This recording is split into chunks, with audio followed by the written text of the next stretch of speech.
Oke, oke teman-teman, kemarin kita sudah membahas tentang ini praktek mengurus jenazah. Ada beberapa hal yang ingin kita sampaikan masih terkait dengan pengurusan jenazah.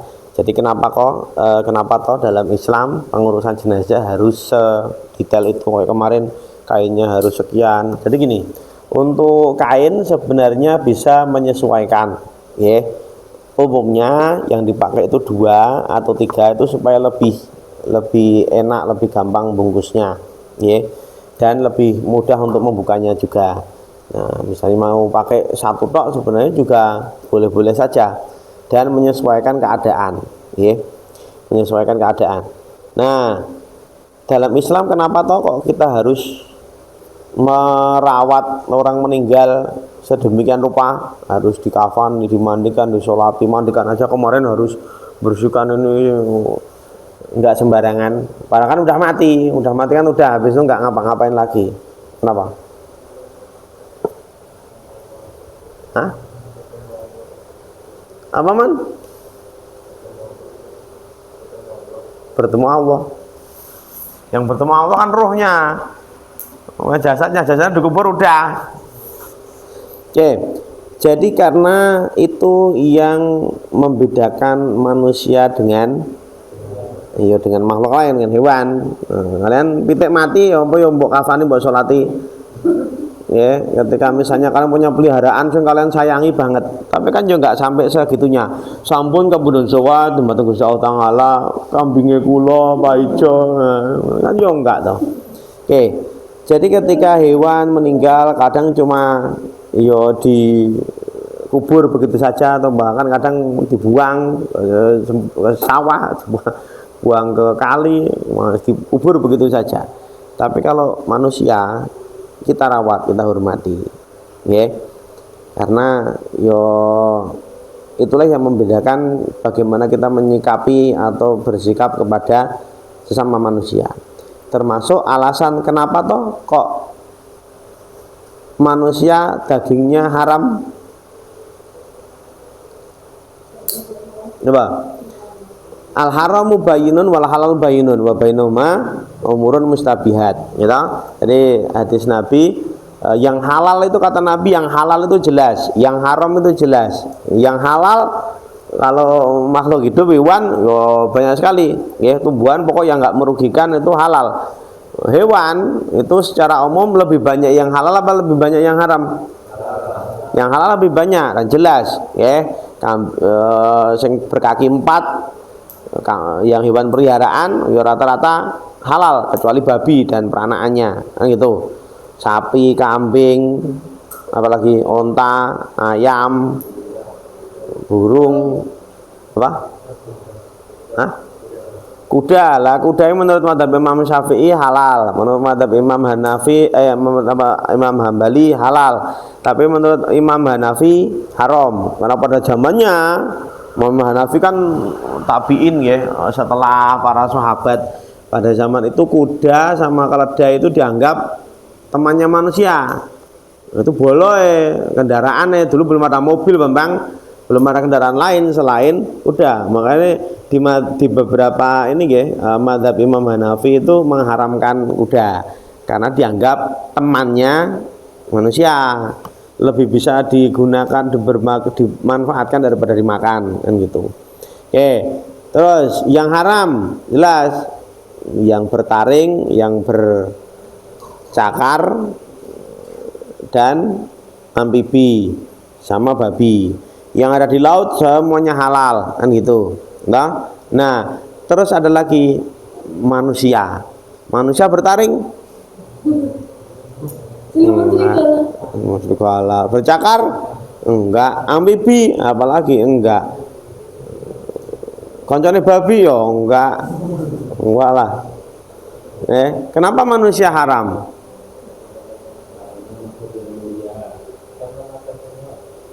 Karena apa?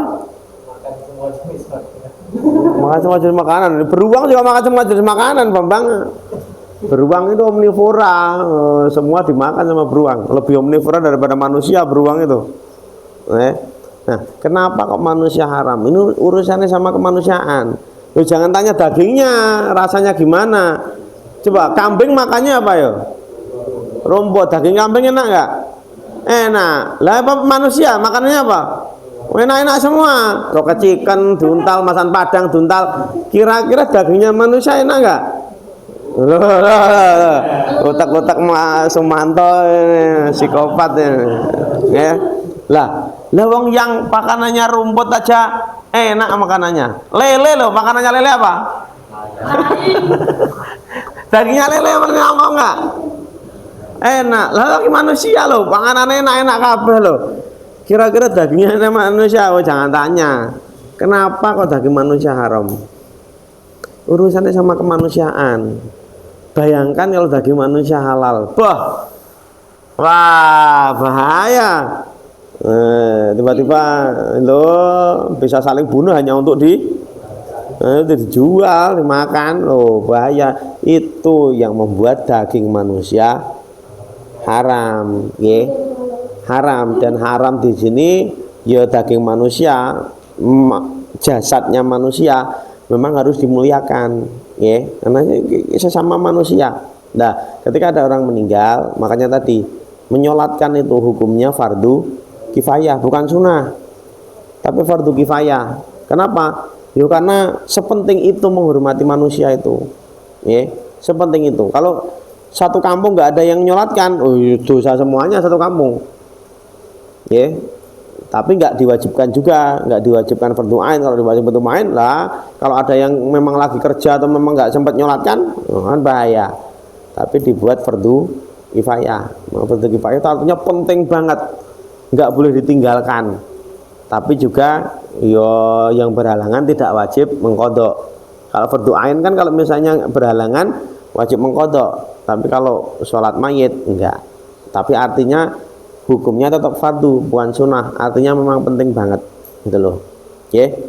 Jadi itulah alasan kenapa kita harus menghormati orang yang sudah meninggal. Enggak dibakar, enggak dikremasi, enggak di ini apa? Diapain lagi sekarang? Zaman dibakar, terus ada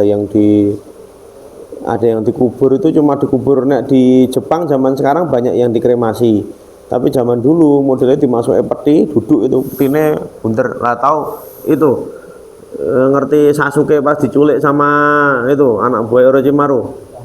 Nah, dimasukkan ke apa itu? Itu peti mati itu. Jadi peti mati Jepang zaman dulu memang kayak ember gitu, kayak dream. Yo duduk di dalamnya situ. Nah, itu peti mati itu. Jadi Sasuke itu dimasukkan ke peti itu. Nah, zaman dulu seperti itu. Cuma di Jepang itu banyak kemiripannya. Shinto itu dengan apa Islam itu biasanya semua agama itu mesti ada kemiripannya. Jadi di Jepang itu kalau orang meninggal dipakein baju serba putih ya kayak pocong. Terus dimasukkan ke peti itu dan dikubur. Ya. Terus setahun sekali ada hari obong di sana, nyadran. Jadi sama budayanya Jepang sama di Jawa itu ada nyadran juga di sana. Kita ada hari obon itu bedanya di sana. Hari obon itu seminggu full libur, sekolah, kantor, perusahaan libur semua, pulang kampung semua doakan orang tuanya. Nah di kita kan nyadran nggak libur. Nah itu oke, saya kira itu tambahan tentang bagaimana kita menghormati orang yang sudah meninggal dan kenapa kok manusia walaupun sudah meninggal harus tetap dihormati. Kemarin sudah disampaikan dan memang ketika Mbah Yai itu ketika ada orang meninggal dicabut nyawanya, jasadnya memang sudah meninggal, tapi rohnya masih ada di sekitar situ, ngikuti jasadnya. Jadi ketika jasadnya sudah dikuburkan, dia akan langsung ngikuti itu masuk ke alam kubur. Nah di alam kubur itu nanti akan ketemu sama malaikat mungkar nakir yang menanyai di alam kubur. Lah di alam kubur itu udah beda alam. Jangan bayangke kemarin ini pocongnya terus ditutup pakai apa kayune, terus malaikat nanyai di mana.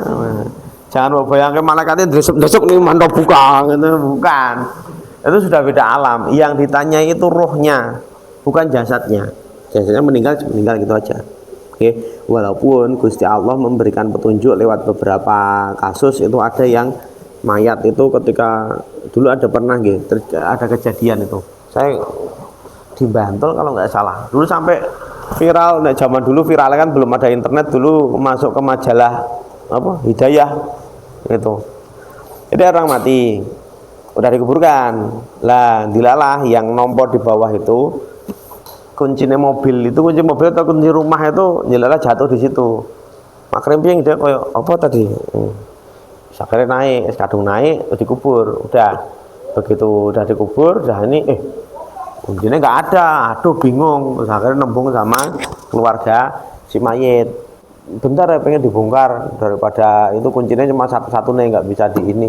Udah akhirnya terus dibongkar. Nah, wallahu a'lam bishawab, pas dibongkar itu apa yang terjadi? Mayatnya udah duduk. Kafannya udah sobek-sobek. Badannya penuh luka. Wah, viral zaman segitu. Viralnya terus masuk majalah Hidayah itu. Yo ternyata yang disiksa ruhnya ngefek ke jasadnya juga. Ya. Lah itu gempar waktu itu. Nah, itu satu. Tapi di satu sisi yang lain banyak kejadian yang sebaliknya. Dulu saya pernah diceritain sama Pak D saya lah, yang cerita ini bapaknya Pak Niam. Jadi bapaknya Pak Niam, Pak Dewari itu pernah cerita di Sumber sana, di Magelang. Magelang itu kan banyak orang-orang soleh, banyak walinya di Magelang itu. Bahkan yang enggak wali pun istilahnya orang sana itu menjaga betul ibadah itu luar biasa. Ya. Nah, pernah suatu ketika di makom itu, di kuburan itu ada orang meninggal. Terus mau dimakamkan. Lah, ada yang di situ udah jadi jalan, udah rata. Artinya udah puluhan tahun, bahkan mungkin ratusan tahun di situ jadi jalan. Kan kalau di Magelang itu modelnya makam itu nggak ada ini, nggak ada kijingnya, nggak ada maesana. Jadi kalau udah nggak ada yang ngeziarah, hilang beneran. Kena hujan macam-macam. Kalau masih ada anak putune kan masih dikasih tanaman, mau masih dikasih bunga, masih di ini. Kalau masih ada yang doakan, tapi kalau nggak ada yang mendoakan, wassalam, serata. Lah itu udah jadi jalan. Tahunnya kan tanah kosong, digali, duduk, pas digali, anehnya, pas apa ini? Zaman dulu kan tatakannya nggak pakai kayu, dulu pakai bambu itu loh, pakai bambu. Itu ada bambu ada tatakannya, masih hijau bambunya. Padahal udah dari jalan, udah puluhan tahun, nggak mungkin lah mati kemarin. Udah jadi jalan roto kok, tahunnya itu kosong. Nah pas dibongkar, apa ini? Kok ada bambu nih? Ternyata makam. Pas dibongkar bambu nih masih utuh, kain kafannya masih putih, masih baru kayak kemarin.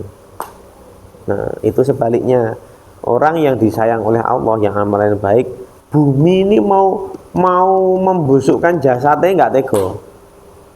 Mana orang kalau hafal Quran juga banyak yang jasadnya utuh, karena bumi nggak mau membusukkan jasadnya orang yang hafal Quran, karena ada Quran di dalamnya, gitu loh. Makanya Gus Bak cerita itu di Ihya apa ya, ada satu kisah, ada orang meninggal tapi dia hafal Al-Quran satu surat tok, padahal surat Tabarok apa tiap hari yang dibaca itu, kalian yang dibaca Yasin tiap hari.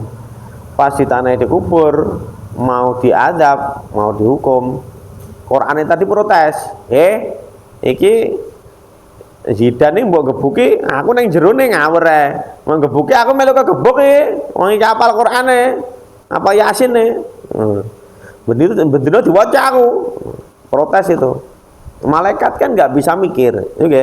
Falama amba bi asmahim, subhanaka la ilma lana illa ma 'allamtana. Nah, malaikat itu kan nggak seperti kita bisa di-upgrade. Nah, malaikat kan cuma menjalankan apa yang ada. Perintahnya gebuki ya gebuki tok. Takoni yo, apa tentang mbok gebuki barang? Ambok. Malaikat itu hanya menjalankan ini. Jadi, suruh jabut nyawa. Sing dijabut nyawanya pertama di sini siapa? Iki. Duh, kok sing kae to? Urung rabi, jomblo. Urung bahagia ya, mau saya dijabut ya Allah. Protes nggak bisa, malaikat jabut, gitu loh. Jadi nggak bisa, malaikat nggak bisa mempertimbangkan. Karena memang menjalankan apa yang diperintahkan. Ada malaikat disuruh sujud, ya sujud terus sampai hari kiamat, ya sujud terus. Ada malaikat yang ditugaskan menjaga matahari, ya enggak protes. Bendino nganu matahari terus lah kok sumur nek ngene kok gantian rek. Ya enggak, mesti malaikat itu hanya patuh dan patuh. Ya. Subhanaka la ilma lana illa ma 'allamtana. Ya, yang dikasih tahu ke Allah apa, ya itu yang dilakukan. Gitu loh. Nah, malaikat ketika ditanya seperti itu, ya piye aku tugasnya ngebuki cah iki kok. Lho tapi iki aku ning jerone ya, mbok gebuki aku melu gegebuk iki. Wah, aku kalame Gusti Allah lho. Wah, piye? Nah, protes lah kalau seperti itu ya tanyane ke Gusti Allah, ini gimana? Rasa digebuki. Karena Quran ternyata bisa memberikan syafaat, ya. Quran bisa memberikan syafaat. Gitu loh. Jadi malaikat yo manut sudah seperti itu ini. Oke. Nah, makanya penting banget kita mempersiapkan supaya kubur kita besok itu yo padang jembar. Salah satunya dengan Al-Qur'an. Yang kedua, dengan baik ke tetangga. Ingat nggih, kalian punya follower 19.000. Ya Pak Awan. Berapa follower Pak Awan? Pak Awan punya follower 20.000. Atau punya follower 7 juta se-Indonesia. Wah. Yang ikut memandikan jenazah siapa? Tetangganya apa followernya? Tetangga kita. Yang bakal menguburkan kita, yang gali kuburan kita loh. Siapa? Gendong-gendongnya kampung atau apa followernya? Bisa jadi malah orang-orang kampung sih nggak pernah kita sopo, nggak pernah kita ini. Mereka mungkin bisa jadi yang mengebumikan kita, gitu loh. Kita nggak bisa mati sendiri, ngubur sendiri. Gimana cara ngubur sendiri? Mandi sendiri apa mana? Mati neng laut, kan nggak bisa. Kita tetap butuh orang lain. Makanya apa yang bisa kita sombongkan, apa yang bisa kita banggakan, apa yang bisa kita membuat kita berhak untuk mendolimi orang lain, nggak ada. Okay? Kita nggak bisa mendolimi tetangga kita, sedulur kita. Karena kalau kita mati, siapa tuh yang mendoakan kita? Sing datang kalau tahlilan kita, follower kita, apa tetangga? Tetangga kita. Okay? Yang membiayai tahlilannya kita siapa? Iya sedulur kita toh. Iya nek kalian punya tabungan. Ya. Jadi kita nggak cuma menyiapkan kehidupan yang baik, tapi kita juga menyiapkan mati yang baik. Ya minimal seperti saran saya, tiap hari kita membaca sholawat 63 kali, itu bagi saya pengingat. Kanjeng Nabi itu meninggal umur 63. Pak Yai meninggal juga umur 63. Saya membayangkan paling umur saya ya cuma 63 paling. Kalau misalnya umur saya sampai 63, ya minimal hal-hal yang saya capai menuju ke sana itu ya ojo sampai ke dunia tok kabeh. Karena kita nggak cuma mencari hidup yang baik, tapi juga mati yang baik, gitu. Ya, itulah fungsinya kita mengingat mati. Ya, pun saya kira kemauan. Insya Allah kita lanjutkan selanjutnya. Assalamualaikum warahmatullahi wabarakatuh.